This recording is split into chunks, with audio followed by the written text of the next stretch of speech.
جنہیں آخرت سے کوئی ڈر نہیں لگتا، جن کے لیے دنیا ہی سب کچھ ہے، دنیا کی عیاشی، دنیا کا دکھاوا ہی سب کچھ ہے۔ جیسے بنی اسرائیل کے لیے دنیا ہی بہت بڑی اہمیت والی ہو گئی تھی، ایسے لوگوں کے لیے اللہ تعالیٰ نے صاف صاف کہہ دیے کہ جو اس کا کفر کرے گا یہ وہی لوگ ہیں خسارہ پانے والوں میں سے ہیں۔ جو اب کفر کا کیا مطلب ہے؟ وہی جو اللہ تعالیٰ کی اس کتاب پہ جو اللہ تعالیٰ نے احکامات دیے ہیں، جو زندگی گزارنے کے طریقے دیے ہیں، جو ان کے مطابق زندگی نہیں گزارے گا، حرام کردہ چیزوں کو اپنے لیے اگر وہ حلال کر دے گا، تو ایسے لوگ صرف اور صرف خسارہ پانے والوں میں سے ہو جائیں گے۔ اب آیت نمبر 122 ہے، اے اولاد اسرائیل، تم سب یاد کرو میری نعمت، وہ جو میں نے انعام کی تم پر، اور بے شک میں نے فضیلت دی تم کو جہان والوں پر۔ اب دیکھیے آپ لوگوں کو یاد ہوگا چھٹے رکوع کے بالکل آغاز میں جو 2 آیات آئی تھی 47 اور 48، اب وہی آیات اب یہاں پہ دوبارہ آ رہی ہیں۔ یہاں پہ یہود کے ساتھ جو سلسلہ کلام 47 آیات سے سٹارٹ ہوا تھا، وہ یہاں پہ اختتام ہو رہا ہے۔ وہ آپ یہ سمجھے کہ وہ آیت نمبر 47 ایک بریکٹ سٹارٹ ہو رہی تھی، اور یہاں پہ 122 اور 123 یہ وہ آیات ہے جہاں پہ بریکٹ دوبارہ بند ہو رہی ہے۔ اب جیسے سٹارٹ سے بنی اسرائیل سے جس ٹائم کلام شروع ہوا تھا، تو اللہ تعالیٰ نے انہیں اپنی فضیلتیں یاد کروائی تھیں، اپنے رحم، اپنے کرم یاد کروائے تھے کہ کس طرح اللہ تعالیٰ نے ان پر رحم کیا، ان پر کرم کیا، انہیں تمام جہان والوں پر فضیلت دی، اور انہوں نے کیسے کیسے شرک کیا، کیسے کیسے وہ ڈگمگا گئے۔ یہ اللہ کی بہت لاڈلی قوم تھی، تمام جہان والوں کو اللہ تعالیٰ نے جہان والوں پر اس قوم کو فضیلت دی تھی۔ ہزاروں پیغمبر اس امت پر، اس قوم پر آئے، ہزاروں صحائف آئے، اسلامی دیکھیں آسمانی کتابیں یہاں پر اتری، توریت، زبور، انجیل، وہ ان پر اتری۔ 1400 سال میں سے کوئی بھی ایسا وقت نہیں تھا جب ان کے اوپر کوئی پیغمبر نہ ہوتا۔ ایون ایک پیغمبر ہوتا تھا، وہ اپنی زندگی میں اپنے دوسرے پیغمبر کو اپنی زندگی میں خلیفہ بنا کر جاتا ہوتا تھا۔ یہ کتنی لاڈلی قوم تھی کہ ہر وقت اللہ تعالیٰ کی طرف سے ہدایت ان پر آتی رہی۔ دیکھیں کیسے یہ قوم پھر فرعون سے اللہ تعالیٰ نے حضرت موسیٰ علیہ السلام کے ذریعے اس قوم کو فرعون سے جان چھڑوائی، یہ پھر سرائے سینا چلے گئے۔ اب دیکھیں وہاں صحرا تھا، کوئی چھاؤں کچھ بھی نہیں تھی، لیکن میرے رب نے ان پہ کتنا کرم کیا، 40 سال تک ان کے سروں پر بادلوں کا سایہ اللہ تعالیٰ نے دی رکھا۔ 40 سال تک من و سلوہ ان لوگوں کو ملتا رہا، انہوں نے نہ کوئی محنت کی، نہ کوئی مشقت کی، نہ کوئی تکلیف اٹھائی، انہیں یہ 40 سال جنت کے کھانے کھاتے رہے۔ یہ کہاں کہاں ڈگمگائے، اور اللہ تعالیٰ نے کہاں کہاں ان پہ اپنا کرم کیا، انہیں معاف کرتے رہے، انہیں موقع پہ موقع دیتے رہے کہ یہ سدھر جائیں، یہ وقت کے پیغمبر کی تعلیمات پر عمل کریں اور اپنی آخرت کو سدھار دیں۔ لیکن وہ کہتے ہیں نا، سوتے ہوئے کو جگانا آسان ہے، جاگے ہوئے کو انسان نہیں جگا سکتا۔ یہی حالت ان لوگوں کی تھی، انہوں نے نہیں سمجھنا تھا، ہدایت کا راستہ نہیں لینا تھا، سو اس لیے انہیں کوئی فرق نہیں پڑا۔ اب آیت نمبر 123 میں ہے، اور تم سب ڈرو اس دن سے، نہ کام آئے گی کوئی جان کسی جان کے کچھ بھی، اور نہ قبول کیا جائے گا اس سے کوئی بدلہ، اور نہ فائدہ پہنچائے گی اس سے کوئی سفارش، اور نہ وہ سب مدد کیے جائیں گے۔ اب دیکھیں اس آیت کی تفسیر ہم آیت نمبر 48 میں کر چکے ہیں، اور بہت ڈیٹیل میں کر چکے ہیں، جس نے نہیں دیکھا تو کائنڈلی وہ تفسیر دیکھ لیں۔ اب دیکھیں یہ وہی آیت دوبارہ ریپیٹ ہو رہی ہے، فرق صرف اتنا ہے کہ یہاں عدل پہلے اور شفاعت بعد میں ہے، جبکہ 48 آیت میں شفاعت پہلے ہے اور عدل بعد میں ہے، بس یہی ایک تبدیلی ہے۔ یہاں اللہ تعالیٰ کھلم کھلا وارن کر رہے ہر اس انسان کو، چاہے وہ بنی اسرائیل میں سے ہو، چاہے وہ ہم میں سے ہو، کہ کسی خوش فہمی میں رہنے کی ضرورت نہیں ہے، کہ قیامت کا دن جس ٹائم حساب کتاب ہوگا نا، تو کسی کی سفارش نہیں چلے گی، کوئی رشتہ ناتا، کوئی پیر، کوئی کام نہیں آئے گا، کوئی دوست کام نہیں آئے گا، صرف اپنے اعمال ہوں گے جن کی بنا پر انسان یا جنت میں جائے گا یا دوزخ میں جائے گا۔ یہ جو لوگ خوش فہمی، بنی اسرائیل اسی خوش فہمی میں تھے نا، کہ وہ تو حضرت یعقوب علیہ السلام بنی اسرائیل کی نسل میں سے آ رہے تھے، ہزاروں پیغمبر آئے تھے، ان میں ہزاروں صحائف آئے تھے، کتابیں ان پر اتری تھی، کہ وہ تو اللہ کی بڑی لاڈلی قوم تھی۔ وہ تو یہ کہتے تھے کہ ہمیں تو ٹھیک ہے اگر جہنم میں گئے بھی گناہوں کی وجہ سے تو کچھ عرصہ رہیں گے، پھر ہم جنت میں چلے جائیں گے۔ اور آج دیکھیں ہم امت محمدیہ صلی اللہ علیہ وآلہ وسلم بھی تو یہی کہتی ہے، میجورٹی لوگ یہی کہہ رہے ہوتے ہیں کہ ہم بھی تو دیکھیں محمد صلی اللہ علیہ وآلہ وسلم کی امت ہے نا، اینڈ میں تو ہم نے جنت میں ہی جانا ہے۔ تو یہاں اللہ تعالیٰ بتا رہے کہ جنت کسی نسل کسی نسب کی وجہ سے انسان کو نہیں ملے گی، وہ عمل صالح کی وجہ سے انسان کو جنت ملے گی۔ اگر ایسا ہوتا تو دیکھیں کتنے پیغمبروں کے گھر میں کفر کی حالت میں لوگ مرے۔ اگر رشتہ ناتا نسل نسب اگر معنی رکھتا نا تو وہ ان کی اولادی پیغمبروں کی اولادی جنت میں چلی جاتی، لیکن اللہ تعالیٰ یہاں پہ بتا رہے کہ اس دن کو کسی کی سفارش نہیں چلے گی، یہ اللہ کی مرضی ہے، اللہ کس کی شفاعت کروائے۔ حضرت محمد صلی اللہ علیہ وسلم کو بھی دیکھیے اللہ تعالیٰ ایک لمٹ بتائیں گے شفاعت کے لیے، وہ ہماری سفارش کریں گے ہمارے محمد صلی اللہ علیہ وآلہ وسلم، لیکن اللہ تعالیٰ تو دلوں کے حال جانتا ہے نا، ان کو تو معلوم ہے کہ کون کس کا ایمان مضبوط ہے اور کس کا ایمان ڈگمگایا ہوا ہے۔ دیکھیں کروڑوں اربوں مسلمان ہیں دنیا میں، لیکن سارے کے سارے جو ہیں وہ اللہ کے حکم کے مطابق زندگی گزار رہے ہیں؟ بالکل بھی نہیں۔ صرف مسلمان ہونا کافی نہیں ہے، اسلام کے مطابق انسان کا ایمان بھی مضبوط ہونا چاہیے اور اس کا کردار بھی ویسا ہی ہونا چاہیے۔ تو تب دیکھیں اللہ تعالیٰ آپ صلی اللہ علیہ وسلم کی شفاعت قبول کریں گے۔ جو انسان اس قابل ہوگا، جس کا ایمان زندہ ہوگا اور اس نے اپنی کوشش پوری کی ہوگی اپنی زندگی اللہ کے حکم کے مطابق گزارنے کی، تو اللہ تعالیٰ پھر آپ صلی اللہ علیہ وسلم کی وہ شفاعت قبول کر لیں گے۔ لیکن وہ لوگ جو ایمان سے بالکل خالی ہوں گے، جو صرف نام کے مسلمان تھے، ان کے لیے شفاعت بھی قبول نہیں ہوگی۔ دیکھیں زندگی میں اللہ تعالیٰ بہت موقع دے رہے ہیں، اللہ بہت غفور رحیم ہے۔ اللہ تعالیٰ کہتا ہے کہ غلطی انسان سے ہو جاتی ہے، لیکن تم معافی مانگو، پھر اس کے بعد اپنی زندگی کی اصلاح کرو اور اللہ کے راستے پر چلو۔ اللہ معاف کرنے والا ہے، اللہ معافی پسند کرتا ہے۔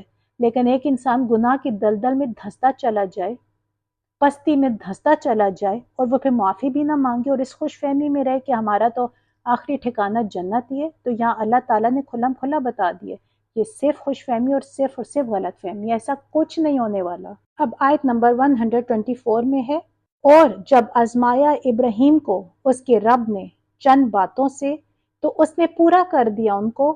اللہ نے فرمایا بے شک میں تجھے بنانے والا ہوں لوگوں کا امام۔ اس نے کہا اور میری اولاد سے بھی؟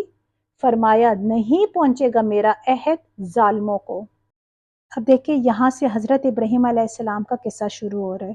قرآن پاک میں مختلف مقامات پر ان سخت آزمائشوں کی بہت تفصیل بیان ہوئی ہے جن سے گزر کر حضرت ابراہیم علیہ السلام نے اپنے آپ کو اس بات کا اہل ثابت کیا کہ وہ بنی نوع انسان کا امام اور رہنما بن سکتے ہیں۔ دیکھیں جس وقت حضرت ابراہیم علیہ السلام پر حق جو ہے وہ ظاہر ہوا تھا نا، اس وقت سے لے کر مرتے دم تک ان کی پوری زندگی سب سمجھے قربانی ہی قربانی تھی۔ دنیا میں ہزاروں دیکھے ایسی چیزیں ہیں جن سے انسان بہت محبت کرتا ہے، لیکن ان میں سے کوئی ایسی چیز نہیں تھی جو حضرت ابراہیم علیہ السلام نے حق کی خاطر قربان نہ کی ہو۔ جتنے بھی دنیا میں خطرات جسے ایک انسان کو ڈر ہوتا ہے، ان میں سے کوئی خطرہ ایسا نہیں تھا جنہیں حضرت ابراہیم علیہ السلام نے حق کی راہ میں ان خطرات کو نہ جھیلا ہو۔ دیکھیں کیسے اب حضرت ابراہیم علیہ السلام نے دیکھیں نمرود کے سامنے، وقت کا بادشاہ تھا، اس ٹائم ان کی عمر کیا تھی؟ 16-17 سال، یہی عمر تھی، بالکل ینگ تھے اس ٹائم۔ پھر کس طرح انہوں نے بتوں کو انہوں نے کلہاڑے سے توڑا، کلہاڑے سے انہیں توڑ ڈالا، اور بڑا والا جو بت تھا ان کے کندھے پہ انہوں نے کلہاڑا رکھ دیا تھا۔ پھر نمرود نے ان سے سب سے پوچھا کہ یہ کس نے کیا؟ ظاہرہ وہ تو ان کو پوچھتے تھے نا، ان کے لیے تو یہ بہت بڑا، آپ سمجھے کہ ان کے لیے نقصان کا باعث بنا، ان کے لیے تو وہ اب ان کے عجیب عقیدے تھے کہ پتہ نہیں اب کیا ہو جائے گا کہ ان کے نعوذ باللہ وہ جو معبود تھے وہ ٹوٹ گئے۔ پھر جس وقت انہوں نے پوچھا، پھر حضرت ابراہیم علیہ السلام کو بلایا گیا تو حضرت ابراہیم علیہ السلام نے کہا کہ دیکھیں یہ اس بڑے بت کے یہاں پہ کندھے پہ کلہاڑا اسی نے توڑا ہوگا۔ ظاہر اندر تو انہیں معلوم، اب دیکھیں انہوں نے کتنی سمجھداری سے انہوں نے اس سارے معاملے کو ہینڈل کیا۔ اب وہ نمرود وہ سارے اندر پریشان ہو گئے، ظاہر انہیں معلوم تھا نا کہ بت کہاں ہل سکتے ہیں، وہ کہاں کسی کو مار سکتا ہے یا بول سکتا ہے۔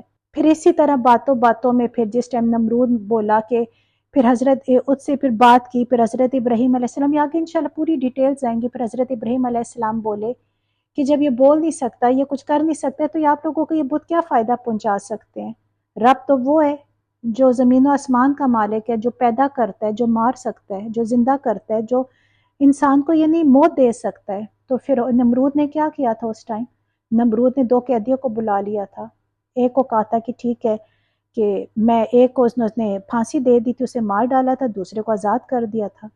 یعنی کتنے بیوقوف تھا، لیکن اس نے کیا کہا، دیکھو میں بھی زندہ کر سکتا ہوں، میں بھی مار سکتا ہوں. پھر حضرت ابراہیم علیہ السلام نے کتنی سمجھداری کی کام کیا. انہوں نے کہا کہ اللہ تو وہ ہے جو سورج کو مشرق سے نکالتا ہے، مغرب میں غروب کرتا ہے. وہ پریشان ہو گیا. ظاہر نمرود جو ہے وہ سورج کو مغرب سے نکال سکتا تھا. وہ سمجھ گیا کہ کچھ نہ کچھ حالات خراب ہے، تو اس کے لیے یہ بچہ جو ہے خطرے کا باعث بنے گا. نمرود نے حضرت ابراہیم علیہ السلام کو پھر آگ میں ڈالنے کا حکم دیا. پھر دیکھیں اب کتنی بڑی آزمائش. حضرت ابراہیم علیہ السلام اکیلے، اس ٹائم تک کوئی مومن مسلمان کچھ بھی ادھر نہیں تھا، صرف اکیلے حضرت ابراہیم علیہ السلام. ایون ان کے والد جو تھے وہ بھی دیکھیں مسلمان تو نہیں تھے نا، ان کا تو کوئی ساتھی بھی نہیں تھا، لیکن اللہ کے بھروسے انہوں نے آگ پہ جانا منظور کر لیا. تو میرے رب کا امتحان دیکھیں نا، اللہ تعالیٰ نے کیسے پھر اس آگ کو حکم دیا کہ سلامتی والی ٹھنڈی ہو جا. دیکھیں خالی ٹھنڈی ہو جاتی تو وہ ٹھنڈی انہیں نقصان دے دیتی، لیکن اللہ نے حکم دیا سلامتی والی ٹھنڈی ہو جا. اور حضرت ابراہیم علیہ السلام کہتے ہیں مجھے اتنا سکون ملا اس آگ میں. دیکھیے اللہ کی آزمائش تھی نا. ہم جیسے تو چھوٹی سی آزمائش آتے ہیں تو ہم پاگل ہو جاتے ہیں، رونا دھونا شروع کر دیتے ہیں. اور حضرت ابراہیم علیہ السلام وہ کسی کو دیکھ بھی نہیں رہے تھے کہ کسی سے کوئی موٹیویشن ملتی، لیکن اللہ پہ بھروسہ تھا، اور اللہ کے بھروسے انہوں نے آگ میں جانے کو قبول کیا، اور میرے رب نے کیسے انہیں بچایا. دیکھیں ایک بڑھاپے میں اللہ تعالیٰ نے حضرت ابراہیم علیہ السلام کو اولاد دی، حضرت اسماعیل علیہ السلام. کہ وہ چھوٹے سے بچے تھے، پھر اللہ کو حکم آیا قربانی کا. اور حضرت اسماعیل علیہ السلام کو دیکھیں چھوٹے سے بچے تھے، انہوں نے ایک دفعہ سوال نہیں کیا، صرف اتنا انہیں پتہ چلا کہ اللہ کے حکم سے ان کی قربانی دی جا رہی، انہیں ذبح کیا جا رہا ہے، وہ مان گئے. میرے رب نے کیسا آزمایا. ہم میں سے کوئی یہ برداشت کر سکتا ہے؟ اپنی اولاد کو چھوٹی سی چوٹ ہم نہیں برداشت کر سکتے. پھر اللہ تعالیٰ نے دیکھیں حضرت ابراہیم علیہ السلام اس امتحان میں بھی دیکھیں وہ کیسے سرخرو ہوئے. بہت ان پر بہت امتحانات آئے حضرت ابراہیم علیہ السلام پر، لیکن الحمدللہ وہ ہر امتحان پہ پورے اترے. دیکھیں انہوں نے ثابت کیا نا، انہوں نے پروف کیا کہ وہ امامت کے قابل ہیں. وہ ہر امتحان پہ پورے اترے. اگر وہ پورے نہ اترتے تھے تو وہ دنیا کی امامت لے سکتے تھے، انسانوں کی امامت لے سکتے تھے وہ؟ پھر جب انہیں امامت دی گئی تو انہوں نے کیا سوال کیا تھا کہ کیا میری اولاد میں سے بھی یعنی انہیں بھی امامت ملے گی، یعنی وہ بھی ان لوگوں میں شامل ہوں گے جو دین کو پھیلائیں گے؟ تو اللہ تعالیٰ نے کیا کہا تھا کہ ظالموں کے لیے میرا عہد نہیں ہے. یعنی جو اولاد حضرت ابراہیم علیہ السلام کے بتائے ہوئے طریقے پہ زندگی گزارے گی انہیں تو امامت ملے گی، لیکن جو نافرمانی کرے گی اس کے لیے ایسا کوئی عہد نہیں ہے، وہ ظالموں میں سے ہوں گے. دیکھیں یہاں پہ نا تھوڑی سی میں ڈیٹیل بتا دوں کہ آپ لوگوں کو سمجھنے میں آسانی ہو جائے. حضرت نوح علیہ السلام کے بعد حضرت ابراہیم علیہ السلام وہ پہلے نبی تھے جن کو اللہ تعالیٰ نے چنا تمام دنیا میں اسلام کی دعوت دینے کے لیے. اب اندازہ لگائیں، عراق، مصر، شام، فلسطین، عرب کے مختلف علاقوں میں اللہ کی اطاعت کی طرف لوگوں کو حضرت ابراہیم علیہ السلام نے دعوت دی. اکیلی جان تھے وہ. پھر انہوں نے اپنے لیے الگ الگ جگہوں میں خلیفہ مقرر کیا. جیسے اردن میں حضرت لوط علیہ السلام جو حضرت ابراہیم علیہ السلام کے بھتیجے تھے، انہیں وہاں پہ خلیفہ مقرر کیا. شام اور فلسطین میں انہوں نے اپنے بیٹے حضرت اسحاق علیہ السلام کو خلیفہ بنایا. پھر اندرون عرب میں حضرت اسماعیل علیہ السلام کو انہوں نے مامور کیا. پھر اللہ کے حکم سے مکہ میں وہ گھر تعمیر کیا جس کا نام کعبہ ہے. پھر وہی جگہ وہی کعبہ، پھر آپ سمجھے کہ اس مشن کا یعنی اللہ کے مذہب کو پھیلانے کا جو مشن تھا وہ اس کا مرکز بن گیا. اب دیکھیں یہاں تھوڑی سی ڈیٹیل بتا دوں. حضرت ابراہیم علیہ السلام کی نسل سے 2 بڑی شاخیں نکلی ہیں. حضرت اسماعیل علیہ السلام جو حضرت ابراہیم علیہ السلام کے بڑے بیٹے تھے اور بی بی ہاجرہ کے بیٹے تھے. ان کی اولاد عرب میں رہی۔ اب قریش اور عرب کے بعض دوسرے قبیلے بھی تھے جن کا تعلق اسی شاخ سے تھا، اور جو عرب قبیلے نسلاً تو حضرت اسماعیل علیہ السلام کی اولاد نہیں تھے، لیکن چونکہ ان کے پھیلائے ہوئے مذہب سے وہ کم و بیش متاثر ہو چکے تھے، اس لیے وہ بھی اپنا سلسلہ بنی اسماعیل سے ہی جوڑتے تھے۔ اب دوسری جانب دیکھیں دوسرے کیا شاخ، کون سی شاخ تھی؟ حضرت اسحاق علیہ السلام کی اولاد، جن میں دیکھیں حضرت یعقوب علیہ السلام، یوسف علیہ السلام، موسیٰ علیہ السلام، داؤد علیہ السلام، سلیمان علیہ السلام، یحییٰ علیہ السلام، عیسیٰ علیہ السلام، اور بہت سے انبیاء پھر حضرت یعقوب علیہ السلام کی، حضرت اسحاق علیہ السلام کی اولاد میں سے آئے۔ اب دیکھیں حضرت یعقوب کا نام پہلے ہم already ڈیٹیل میں پڑھ چکے بنی اسرائیل کے اس میں ٹاپک میں، کہ حضرت یعقوب علیہ السلام چونکہ اسرائیل تھا ان کا نام، اس لیے یہ نسل بنی اسرائیل کے نام سے مشہور ہو گئی تھی۔ اب دیکھیں یہاں سے ہمیں پتہ چلے گا کہ کیسے امامت بنی اسرائیل کو ملی۔ دیکھیں حضرت ابراہیم علیہ السلام کا اصل کام کیا تھا؟ دنیا میں اللہ کی اطاعت کی طرف لوگوں کو بلانا اور اللہ کی دی ہوئی ہدایت کے مطابق زندگی گزارنے کے طریقے بتانا، یعنی زندگی کا نظام درست کروانا ان کا زندگی کا مقصد تھا۔ ظاہر ہے وہ تو اللہ کے متی تھے، تو ان کی کوشش ہوتی تھی کہ تمام انسان اللہ تعالیٰ کے متی ہو کر رہیں۔ اب دیکھیں اس کام کے لیے وہ دنیا کے امام اور پیشوا بنائے گئے تھے۔ پھر اس کے بعد یہ امامت کا منصب ظاہرہ ان کی نسل کی اس شاخ کو ملا جو حضرت اسحاق اور حضرت یعقوب علیہ السلام سے چلی، یعنی بنی اسرائیل، کیونکہ سارے پھر انبیاء آتے رہے نا، اس طرح یہ پھر منصب جو ہے بنی اسرائیل کو ملا۔ اسی نسل میں دیکھیں انبیاء پیدا ہوئے، کتابیں آئیں، صحائف اللہ تعالیٰ نے بھیجا۔ دیکھیں یہاں پہ اس لیے اللہ تعالیٰ بار بار اس نسل کو یاد کروا رہا ہے کہ کس طرح اللہ تعالیٰ نے ان کے سپرد یہ خدمت کی تھی کہ وہ راہ راست کی طرف تمام دنیا کی رہنمائی کریں، لوگوں کو بھی راہ راست پر لے کر آئیں۔ کتنی بڑی اللہ نے انہیں نعمت دی تھی۔ ایون ان لوگوں نے حضرت سلیمان علیہ السلام کے زمانے میں بیت المقدس کو انہوں نے اپنا قبلہ بنا دیا تھا، یعنی وہ جگہ تھی، وہ مرکز تھا جس میں اللہ تعالیٰ کی دعوت دی جاتی تھی۔ لیکن بنی اسرائیل نے اپنی ڈیوٹی پوری نہیں کی۔ اب پچھلے 10 رکوعوں میں اللہ تعالیٰ نے بنی اسرائیل کو ان کا فرد جرم ان پر عائد کر کے ان کی وہ موجودہ حالت جو قرآن پاک کے نازل ہونے کے وقت تھی نا، ان کو وہ ساری کنڈیشن اللہ تعالیٰ نے بتا رہے پچھلے 10 رکوع میں، اور اللہ تعالیٰ نے بتا رہے کہ بنی اسرائیل کہ تم نے اس نعمت کی انتہائی ناقدری کی جو اللہ تعالیٰ نے تمہیں دی تھی۔ یعنی اللہ انہیں کہہ رہے کہ تم نے صرف یہی نہیں کیا کہ اس منصب امامت کا تم نے حق ادا کرنا چھوڑ دیا، بلکہ خود بھی تم حق اور حق راستے سے تم پھر گئے، تم نے پستی کا راستہ اختیار کر لیا۔ ایون پوری امت میں کوئی ایسی صلاحیت ہی باقی نہیں رہی جو اس منصب کو سنبھال سکتا۔ مطلب یہاں اللہ تعالیٰ بتا رہے کہ امامت ابراہیم علیہ السلام کی اولاد ہونے کی وجہ نہیں بن سکتی، یعنی ابراہیم کے نطفے کی میراث نہیں ہے امامت، بلکہ اس کے مستحق تو وہ لوگ ہیں جو ابراہیم علیہ السلام کے طریقے پہ خود بھی چلیں اور دنیا کو بھی اس کے مطابق چلانے کے لیے اپنی خدمات انجام دیں۔ چونکہ بنی اسرائیل ظاہر اس طریقے سے ہٹ گئے تھے، وہ تو اپنی خدمت کی اہلیت ہی پوری کھو چکے تھے، اس لیے پھر اللہ تعالیٰ نے ان سے امامت لے لی، اور وہ امامت پھر کہاں پہ آئی؟ پھر امت محمدیہ صلی اللہ علیہ وآلہ وسلم کو یہ امامت دی گئی، ہمیں دی گئی۔ کیا ہم اندازہ لگائیں نا ہم اس قابل ہیں یہ امامت لینے کے، یا ہم بھی ویسے ہیں جیسے بنی اسرائیل تھے؟